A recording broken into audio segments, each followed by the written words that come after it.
toda quinta-feira às 20 horas e todo domingo às 9h30, na Rua Desembargador Silva Pereira, número 169. O propósito desse projeto, o Evangelho de Jesus Cristo segundo o Espírito Santo, é ler e meditar nos 4 evangelhos de forma sincronizada e cronológica. Nós estamos no segundo sermão mais importante de Jesus. O primeiro sermão é o Sermão da Montanha. Nós estamos indo para a reta final do Sermão do Mar, ou como é conhecido, o Sermão das Parábolas. E no final, Jesus tem o terceiro sermão importante, que é o Sermão Profético. E no livro de Mateus, capítulo 13, versículo 44, a parábola do tesouro oculto. Nós vamos ver hoje 2 parábolas, a do tesouro oculto e da pérola preciosa. Também o reino dos céus é semelhante a um tesouro escondido num campo, que um homem achou e escondeu, e pelo gozo dele, vende tudo quanto tem e compra aquele campo. Versículo 45, outro sim. O reino dos céus é semelhante ao homem negociante que busca boas pérolas, e encontrando uma pérola de grande valor, vendeu tudo quanto tinha e comprou-a. Feche os seus olhos. Nós estamos na casa do Pai. E este lugar não é outro senão casa de oração. Agradeça ao Senhor pelo privilégio de estar na casa do Pai, na casa da oração. Este lugar de intimidade com o Pai, em que o Pai ouve a nossa oração, o nosso clamor, e Ele responde com amor. Obrigado, Senhor. Bendito é o Senhor. Só o Senhor é Deus, e não há Deus como o Senhor, Criador, Senhor dos senhores, Rei dos reis. Pai, abençoador. Obrigado, Senhor. Obrigado. Senhor, nos alegramos quando disseram, vamos à casa do Senhor. Estamos aqui, meu Pai, com o coração alegre, te buscando, para ouvir a Tua palavra, meu Pai, que é Espírito e que é vida. Vem, Senhor, e faz aquilo que só o Senhor pode fazer. O Senhor, meu Pai, ouve a oração do Teu povo. O Senhor sonda, esquadrinha os corações. E o Senhor fala de forma íntima e profunda, em secreto, em oculto, aquilo, meu Pai, que vai de encontro com o nosso coração e a nossa necessidade. Obrigado, Senhor. Nos alegramos, meu Pai, na Tua casa, na Tua presença. E declaramos, Senhor, faz a Tua vontade. Venha o Teu reino e seja feita a Tua vontade aqui e agora, Senhor. Na minha vida, por intermédio dela, como é feita nos céus, meu Pai, a Tua vontade. Senhor, desde já te agradecemos, porque sabemos, meu Pai, que o Senhor tem boca e fala, tem ouvidos e ouve, e o Senhor tem mãos abençoadas. Sabemos que a Tua palavra não volta vazia. Por isso, Senhor, nos rendemos, nos prostramos, em Ti cremos e confiamos. Obrigado, Senhor.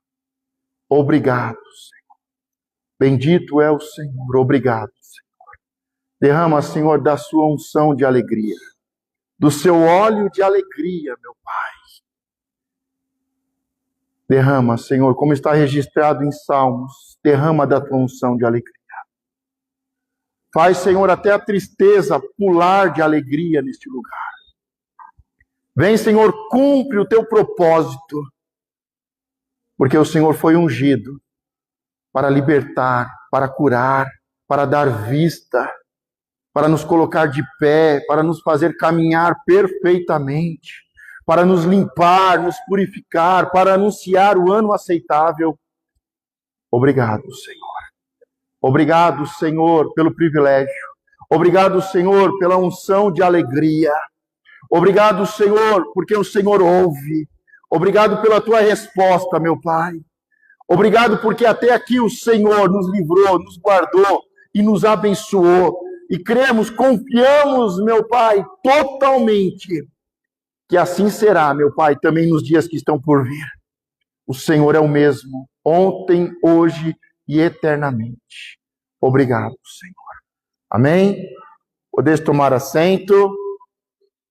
Hoje nós vamos ver duas parábolas parelhas, duas parábolas gêmeas.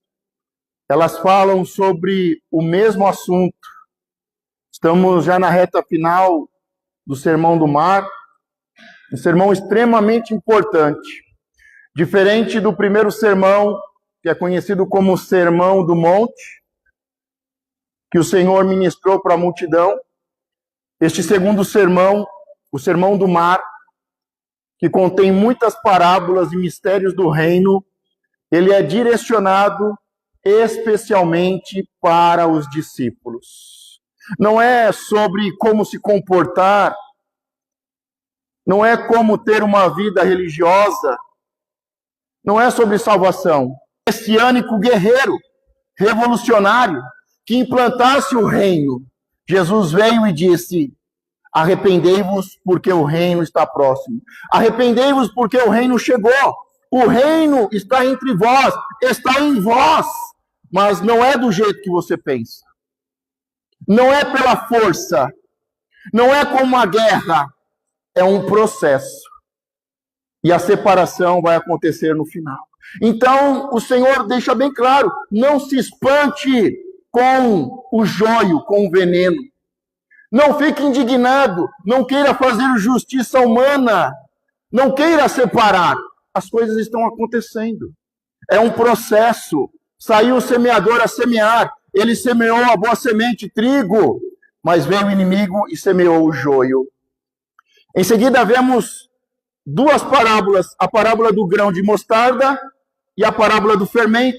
São também duas parábolas parelhas, gêmeas, que falam sobre o mesmo assunto. O grão de mostarda e o fermento falam do potencial que há de crescer e romper.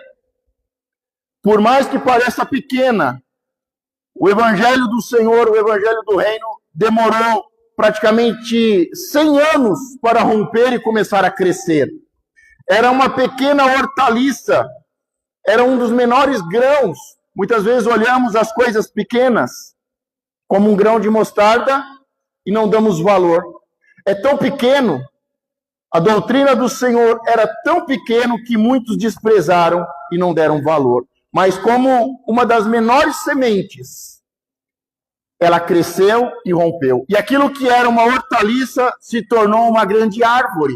Mostra a força do Senhor que está dentro de uma semente. O potencial de crescer, romper e se tornar aquilo que o Senhor determinou. Cada semente dá conforme a sua espécie. Mostra o crescimento externo, a plantação fora. O fermento também tem o mesmo propósito, mostrar o rompimento, o crescimento de uma massa interna dentro da casa. Tanto a parábola de mostarda como a parábola do fermento mostra o potencial de crescimento e rompimento. Uma com uma visão exterior e uma com uma visão interior. Deus trabalha tanto no exterior como no interior. Não é simplesmente um comportamento humano moral. Não é uma religiosidade. É uma semente que carrega um potencial de dar frutos, de crescer, romper e dar frutos. Por mais que muitos desprezam, por mais que o fermento seja colocado e ninguém consegue ver, algo exterior, mas também interior está acontecendo no homem, na humanidade e na terra. Está criando raízes e está crescendo. Muitas vezes não entendemos que o Senhor Ele é o semeador. Ele é o Deus criador. Ele sabe o que está fazendo. Estamos vivendo um processo. Muitos desprezam o agir do inimigo ou ficam indignados com o mal. Muitos não conseguem valorizar o potencial que tem a palavra de Deus. Recebem uma palavra e dizem, é apenas uma palavra. Não conseguem ver o potencial que há em uma semente. Não conseguem ver o que está acontecendo no interior da massa. E hoje nós vamos ver também duas parábolas parelhas, a do tesouro escondido e da pérola de grande valor. Quando nós olhamos as primeiras parábolas, saiu o semeador, o joio e o trigo, o grão de mostarda, o fermento, está falando de algo exterior e interno, algo público, visível, e o agir de Deus no interior de cada pessoa e do seu povo. Mas agora nós vamos ver algo individual e pessoal. Diga, Deus está falando comigo. Ele vai falar sobre o valor, a escolha. São duas parábolas que tratam do mesmo assunto, só que de formas distintas. Vão falar sobre o valor e a alegria do Evangelho. Amém? Como Deus se deixa encontrar? Quando nós olhamos a parábola do tesouro, naquela época, na Palestina, quando Jesus ministra essa parábola, não havia bancos como conhecemos hoje. E havia muitos ataques, muitas guerras, muitas revoltas, muitos saqueadores, e poderia se perder algo muito valioso. Então eles não tinham um lugar seguro para guardar um tesouro. Aquele tesouro extremamente valioso não tinha um lugar ou um sistema como temos hoje, e eles faziam da seguinte forma: colocavam dentro de um vaso e enterravam o tesouro. Esse tesouro ficava guardado, e imagine se uma pessoa fosse convocada para a guerra, ou fosse fazer uma viagem, ou tivesse um mal súbito, morresse, aquele tesouro ficaria lá guardado debaixo da terra. E ninguém saberia daquele tesouro. Não era um valor diário, não era um valor qualquer, era um valor muito alto, um tesouro precioso e oculto. Também o reino dos céus é semelhante a um tesouro escondido no campo, com medo de que fosse roubado, saqueado, que acontecesse uma revolta, uma guerra. Ele colocava o seu tesouro em um vaso e enterrava, que o homem achou e escondeu. Se naquela época fosse encontrado na superfície da terra algo extremamente valioso, existia as leis. E aquela pessoa que achou ia entrar na lei para poder ter direito àquilo. E o direito do dono da terra e de quem achou seria negociado conforme a lei. Mas aquilo que estava debaixo da terra não era de quem achava, era do dono da terra. Amém? Então, se fosse achado algo na superfície, a pessoa que achou, segundo a lei, negociaria, teria direito ou parte do tesouro.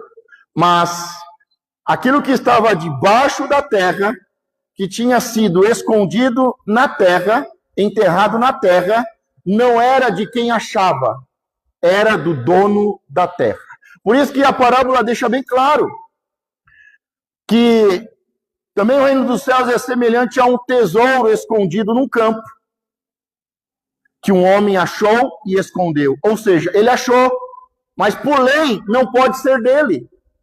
Como ele achou, ele voltou a enterrar. Ele estava trabalhando a terra, cultivando a terra, semeando a terra. Ele estava trabalhando a terra. Provavelmente um camponês que estava ali no seu dia a dia, no seu dia de trabalho, foi contratado, estava trabalhando a terra, estava cuidando da terra, cultivando a terra, mas no dia a dia do seu trabalho ali, ele encontrou um tesouro. Só que por lei, mesmo ele tendo achado, não era dele. Então ele volta a colocar no mesmo lugar, em terra, e ele vai comprar esse terreno, que um homem achou e escondeu, e pelo gozo dele, vai, vende tudo quanto tem e compra aquele campo. Ou seja, ele entende das leis e ele está seguindo a lei. Ele achou e ele sabe que aquilo não é dele. Ele achou e ele sabe que ele não tem direito àquilo. Então ele mantém naquele lugar um tesouro oculto. Mas, pelo gozo, vai e vende tudo quanto tem para poder comprar aquele terreno. É gozo, não é obrigação. O Evangelho, o Senhor está falando agora não de forma coletiva, mas individual. Aquela pessoa que no seu dia a dia, sem querer, ela achou um tesouro. Quantas pessoas que não estavam procurando, que não estavam buscando, mas no trabalho, no seu dia a dia do trabalho, acabou encontrando um tesouro extremamente precioso. Muitas pessoas se enquadram dentro dessa parábola. Ele não estava buscando nada. Ele não estava buscando algo precioso. Ele não estava buscando um tesouro. Mas trabalhando no seu dia a dia, ele encontrou. E diz que pelo seu gozo, não por uma obrigação, não por uma religiosidade, mas de forma voluntária, com alegria, ele vendeu tudo para poder comprar aquele campo e possuir aquele tesouro. O Senhor está falando do valor do Evangelho do Reino, que muitas pessoas, sem querer, tropeçaram nele, que sem querer encontraram ele, que sem querer ouviram sobre ele e sabem onde ele está. E que de forma voluntária, com alegria, abriram mão de tudo, venderam tudo para poder possuir o tesouro escondido que é o Evangelho. Muitas pessoas religiosas estão procurando segredos, tesouros. Muitas pessoas estão procurando revelações nas leis antigas e nos profetas. Mas aqui o Senhor está falando de um tesouro. O próprio Jesus Cristo e o seu reino. É muito mais do que salvação. É reino. Porque aquele que crer e confessar com a sua boca será salvo. Mas aqui está falando de alguém que tomou uma decisão de vender tudo, de abrir mão de tudo, para poder possuir um tesouro que não tem preço. Muito maior do que qualquer valor. É isso que o Senhor espera dos seus discípulos. De pessoas que já foram salvas. De pessoas que já ouviram o Sermão do Monte. E que foram separadas. E que estão ouvindo agora os mistérios do reino. Ele está falando, olha, você está procurando revelação. Você está procurando tesouros antigos. Na lei e nos profetas, mas tem um tesouro que muitos, sem querer, acharam. E ele é tão valioso que para você possuí-lo, você precisa abrir mão de tudo. O Senhor está falando de forma individual com os seus discípulos. Ele está falando sobre o valor do reino, não da salvação. A salvação é graça, de graça. Se você tiver que trabalhar um dia para ser salvo, não é salvação. Não é graça. Porque é de graça e é obra do Senhor. Quando nós olhamos hoje, o Senhor está falando com cada um de nós. Como você realmente define o que é importante na sua vida hoje? O que é importante para você hoje? Dedicamos tempo, dinheiro e energia àquilo a que atribuímos valor. O que tem valor para você hoje? Essa pessoa, ela entendeu o valor do reino de Deus. E ela pegou tudo que ela tinha e vendeu para poder comprar aquele campo e receber aquele tesouro. Ter direito legal de possuir aquele tesouro. Mas eu volto a perguntar para você.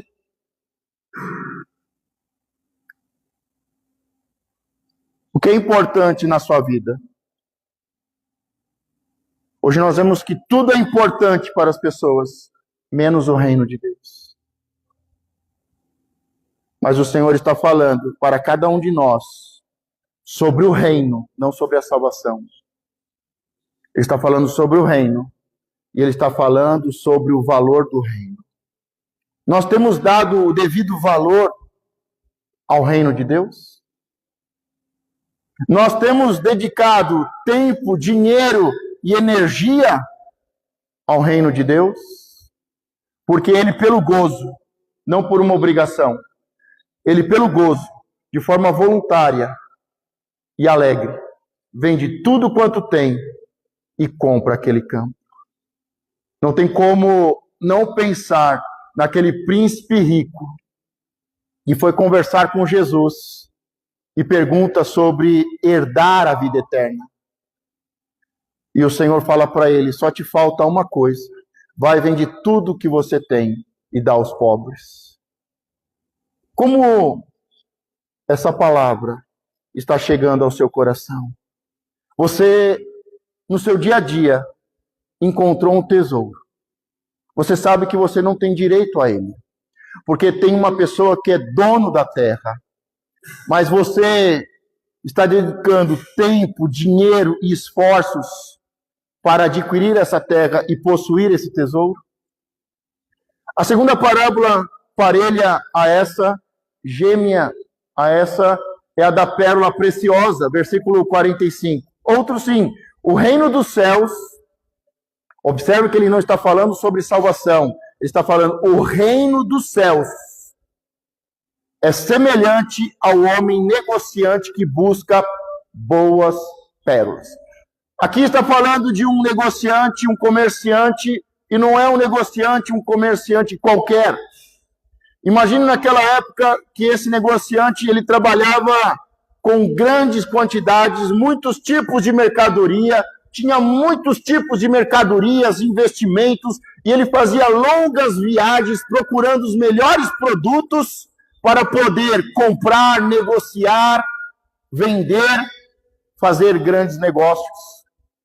Ele não está falando de qualquer trabalhador. Ele está falando de alguém que já tem condições financeiras. Ele está falando de alguém que tem um grande negócio, que não está vendendo um produto, mas que tem um grande negócio, que trabalha com muitos produtos, produtos especiais, produtos e especiarias de grande valor. Ele corre o mundo fazendo compras, fazendo grandes negócios. É isso que diz no texto original, um grande negociador. Outro sim, o reino dos céus é semelhante ao homem negociante que busca boas pérolas. Lembrando que na parábola anterior, um homem trabalhador. E aqui, um homem negociante. Aquele estava trabalhando pelo pão de cada dia. Esse está trabalhando por grandes negócios. E esse homem, ele está buscando boas pérolas. Algo extremamente importante e precioso. Também não é como hoje, que existe aquelas fazendas de pérolas, em que é cultivado as ostras e as pérolas. Não, naquela época exigia muito esforço para conseguir uma pérola. Para ir à profundeza das águas, e extrair uma pérola. Não havia equipamento. A pessoa tinha algumas formas de descer profundo e buscar pérolas. E a pérola era algo extremamente valioso. Para você entender, as pérolas tinham muito mais valor do que o ouro. Quantas vezes nós mantemos uma reserva? Quantas vezes nós deixamos um barquinho, um plano B? Se Jesus falhar, se o reino de Deus não der certo, ele está deixando bem claro, falando sobre o seu reino. Ele está deixando bem claro. Ele é o semeador. Ele sabe o que ele está fazendo com essa terra. Essa terra e nós estamos passando por um processo. Sim, temos um inimigo, não seja inocente. Ele trabalha no campo do Senhor, ele trabalha na casa do Senhor, ele envenena as pessoas, ele traz palavras mentirosas, ele engana, ele coloca joio. É comum você ministrar a palavra, mas depois da pessoa... não é bem assim, né, pastor? Não. Mas para mim isso não funciona. O tanto de besteira, de lixo que o inimigo vai semeando. Preste atenção nas conversas e no que acontece depois da pregação, depois do culto. Você vai ver como o inimigo é sutil. E se você abrir os seus olhos, você vai ver como ele faz para lançar sementes venenosas que colocam dúvida, incredulidade. Como o inimigo é sutil. Como o inimigo fala, não, tudo bem, é a palavra de Deus, mas não para hoje. Não, é a palavra de Deus, mas não para você. Você fala de cura, as pessoas falam de doença. Você fala de prosperidade, as pessoas falam de miséria. Fique atento. Porque saiu o semeador a semear. E a semente do semeador é boa. E ele está tratando a terra. O que está acontecendo com a terra? Espinhos? Abrolhos? Pedras? É superficial? As preocupações com as ilusões e o amor ao dinheiro? O que Deus está trabalhando na sua terra? Porque saiu o semeador a semear. Ele está semeando hoje na tua vida. Ele não está desperdiçando semente, mas você precisa entender qual é o processo que você está. Ainda você é uma terra pisada, em que os demônios descem? Ainda há espinhos? Ainda há pedras? Qual é o problema? Guerra espiritual? Demônios roubando a semente?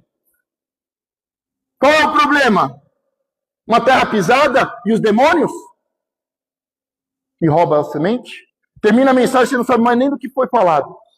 O diabo, os seus anjos caídos, as aves do céu, roubaram a semente de Deus? Qual é o problema? São as pedras? Um coração duro? Uma mente extremamente irracional? Dura? Em que a semente não entra? É os espinhos, os abrolhos? Os sonhos loucos que nunca se realizam? Qual é o problema? O que está acontecendo? É as ilusões, o amor ao dinheiro que está sufocando a semente? O Senhor está num processo. Em qual é o seu processo? O inimigo lança sementes malignas. Meu irmão, presta atenção no tanto de lixo que o inimigo ministra depois da reunião. Porque ele vai descer para roubar a semente. E ele vai lançar joio, semente maligna na tua mente.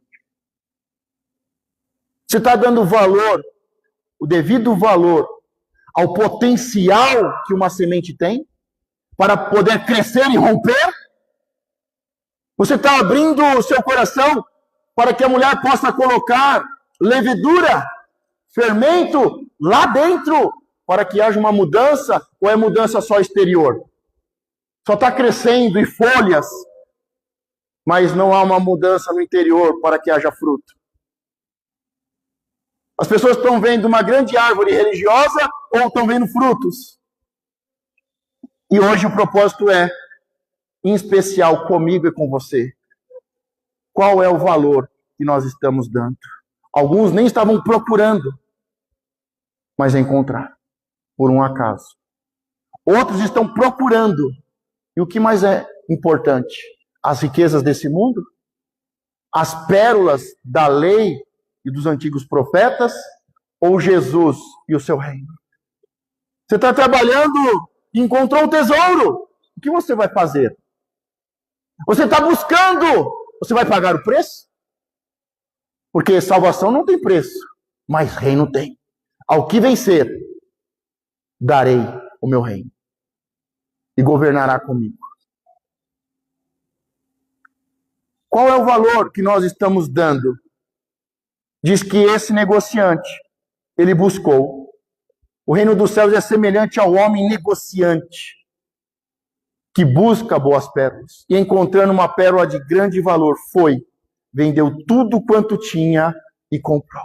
E também não tem como não lembrar de Zaqueu, que ele chegou para o Senhor naquela noite especial, em que o Senhor disse, hoje convém pousar na tua casa. E eles em uma ceia, em volta de uma mesa. Ele se levanta e ele diz, eu estou abrindo mão do amor ao dinheiro. Se eu prejudiquei e defraudei alguém, eu vou restituir 4 vezes. A partir de agora, o que é importante para mim é Jesus na minha casa. É Jesus na minha vida e nessa casa. Aí o Senhor diz, hoje entrou salvação nesta casa. Não é para Zaqueu, é para os filhos dos filhos de Zaqueu. Qual é o valor que nós estamos dando realmente para o Evangelho? O que é mais importante? O seu trabalho? O que é mais importante? O seu negócio? Nós estamos abrindo mão de tudo por causa do Senhor? Nós estamos levantando altares? Nós estamos sacrificando o nosso Isaac, a nossa alegria? E não por uma obrigação, não por uma lei moral, não porque tem que estar aqui hoje. Não, pelo gozo dele. Pela alegria eu estou aqui. Pela alegria eu estou colocando tempo. Eu estou colocando dinheiro. Eu estou colocando força. Como é que está o nosso entendimento sobre o reino? Você já abriu mão de tudo? Porque o Senhor, ele não vai ficar em segundo lugar. Ele não fica em segundo lugar. Ou ele é o Senhor, ou ele não está. Ele pode até ser o Deus para a salvação. Mas o Senhor que te contrata para cultivar a terra, o Senhor que te chamou e que dá paga ao trabalhador para cultivar a terra. Você está trabalhando a terra, porque se você estiver trabalhando simplesmente a terra, servindo o Senhor sem pretensão nenhuma, pode ter certeza que você vai encontrar, mais cedo ou mais tarde, um tesouro precioso. E você vai ter que decidir o que você vai fazer. Você pode pegar o tesouro e dizer, Senhor, é seu, eu não quero. É seu, por lei é seu. A terra é sua. E eu achei um tesouro, está aqui. Mas o Senhor, ele espera que a gente pague o preço. Abra mão de tudo. Porque os céus são do Senhor e a terra ele quer dar para nós. Mas se você não pagar o preço para comprar a terra, você não vai ter. Você tem muitos negócios? Sua vida é muito ocupada? É casa, é roupa, é filho, é trabalho, é tantos projetos. Mas você consegue abrir mão deles? Eu sei que são valorosos os seus sonhos, mas você vende eles? Você tem coragem de vender os seus sonhos para ser o que Deus quer? Estamos dando o devido valor? Feche os seus olhos por um instante. É um momento de reflexão. O Senhor não está falando com a multidão. O Senhor está falando com os seus discípulos por intermédio de parábolas. Ele gostaria que você entendesse os mistérios do reino.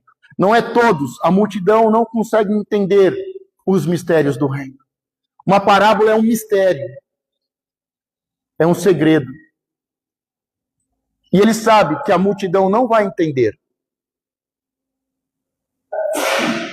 A multidão vai ouvir uma história, mas ele espera que os seus discípulos entendam.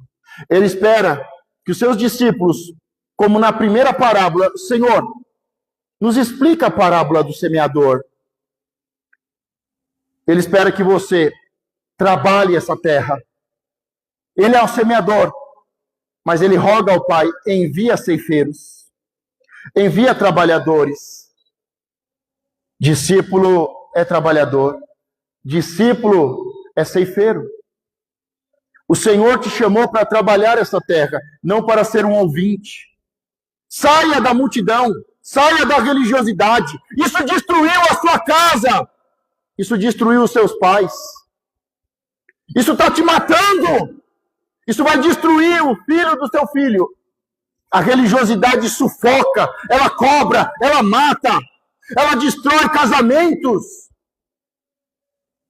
O Senhor está te chamando para o reino. Saia da religiosidade.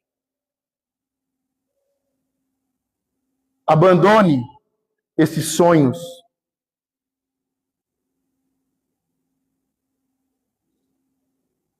O Senhor espera que você deixe de amar o dinheiro, porque o amor ao dinheiro é a raiz de todo mal. Você perdeu a sua saúde por amor ao dinheiro. Você perdeu a sua casa por amor ao dinheiro.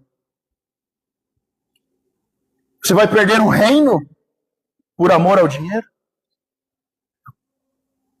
O Senhor espera que os seus discípulos entendam. E aquilo que você não entender, o Senhor espera que você pergunte. São segredos, são mistérios.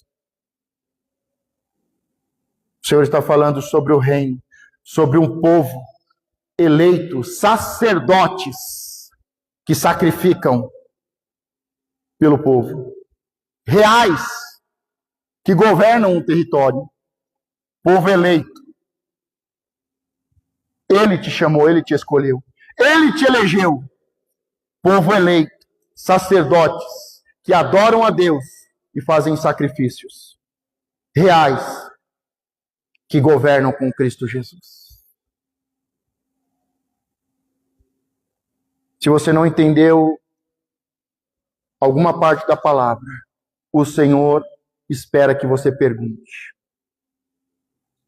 Você tem que entender as parábolas. Você tem que entender os segredos e os mistérios do reino. Ele é o semeador. Ele está semeando na tua vida. Você está passando por um processo. Pode ser que esteja descendo muitos demônios na sua vida, mas é um processo. Você vai vencer. Pode ser que você seja uma terra pisada e os demônios estão descendo para roubar a semente. Pode ser que o inimigo roubou algumas sementes, mas ele é o semeador. E ele sabe cuidar da terra. Ele sabe que há pedras, que você está com dificuldade de amolecer o seu coração. Você não deixa ninguém trabalhar a sua terra, o seu coração. Você é senhor da sua terra. Ninguém pisa no seu coração. Ninguém pode falar. Ninguém pode ministrar. Ninguém pode te corrigir. Ninguém pode tirar as pedras. Você continua com um coração duro de pedra. Não pede perdão. Não libera perdão.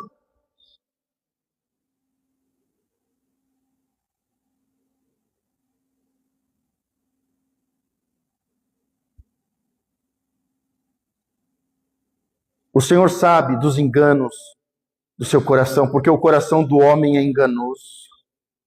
tantas ilusões, tantos enganos, porque eu tenho um sonho, porque Deus falou. Deus falou nada, irmão. Para de mentira. O diabo semeou uma mentira, uma ilusão no seu coração. O sonho de Deus é a grande comissão. Que nós venhamos salvar vidas, batizando-os no nome do Pai, do Filho e do Espírito Santo, e ensinando sobre tudo. Abre mão do seu sonho, da sua ilusão. É religiosa, é religioso, é mentira. Está te matando esse sonho. Aonde está o seu coração? Aonde está o seu amor? No dinheiro? O tempo é mais precioso. Quando eu ficar velho, depois que eu casar, depois que eu terminar a faculdade, quando eu me aposentar. Você está abrindo mão do tempo, do dinheiro, tudo que você tem? Você está colocando força, perseverança,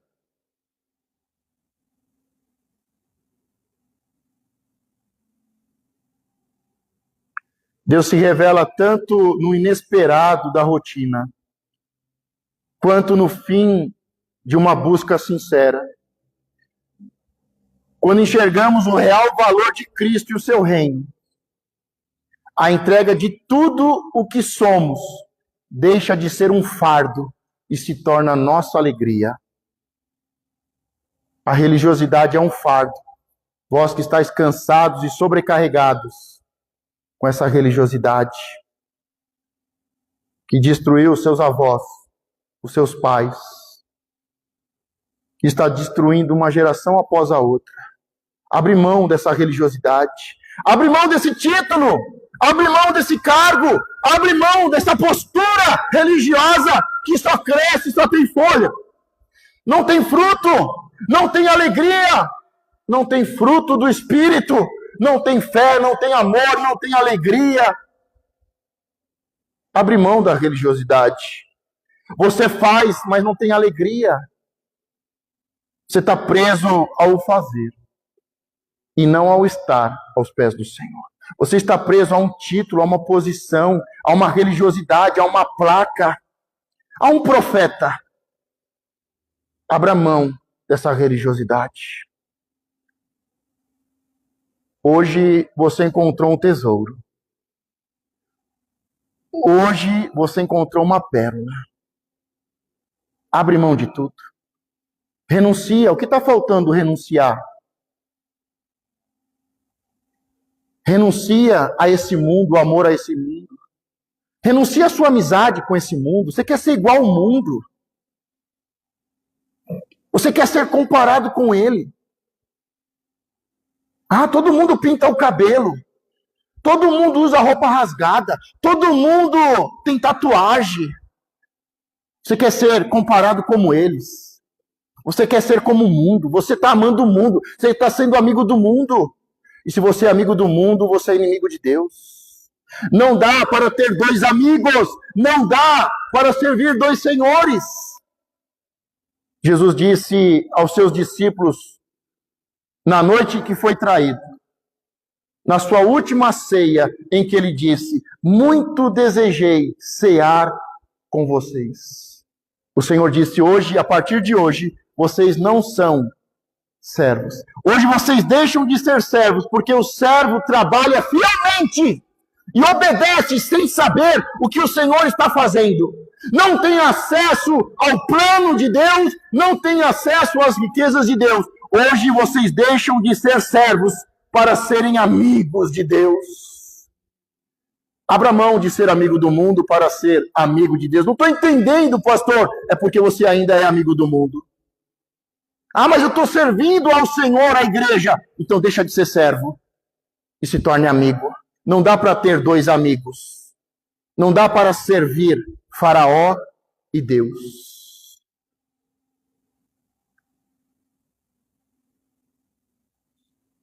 Quando enxergamos o real valor de Cristo e o seu reino, a entrega de tudo o que somos deixa de ser um fardo e se torna a nossa maior alegria. Ser dizimista é um fardo, irmão? então não precisa não, porque fardo é religiosidade. Agora, se você é ofertante e dizimista fiel, com alegria, Deus te abençoe. Você já reconhece o valor do tesouro? Ou Cristo e o seu reino é qualquer coisa? Você reconhece o valor ou continua olhando para a vida cristã apenas como uma religião pesada e cheia de regras? O que está te impedindo você de comprar o campo, de ser senhor da terra? Há algo que você precisa abrir mão hoje para viver a plenitude do senhorio de Cristo. Eu oro para que o Espírito Santo venha a abrir os nossos olhos. Abre, Senhor, os olhos da tua igreja, para que possamos ver a beleza de Cristo. Responda ao Senhor hoje.